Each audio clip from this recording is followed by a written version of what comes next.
With thousands of correctional officer jobs sitting open in North Carolina, Governor Stein is calling on lawmakers to find a solution.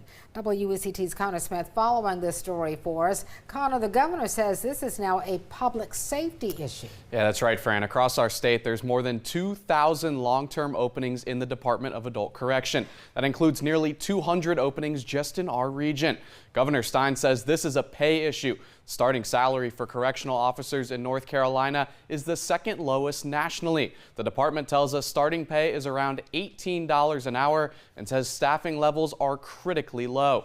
Remember, these are the people guarding and supervising state prisons. A look through state data shows Pender and Columbus counties are especially struggling.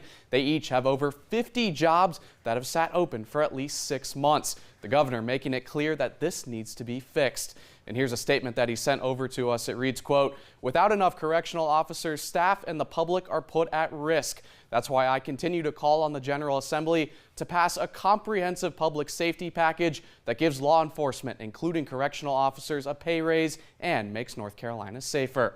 And of course, these conversations taking place as North Carolina still sits without a new state budget. We'll keep you posted on any updates we get. Connor Smith, WECT News.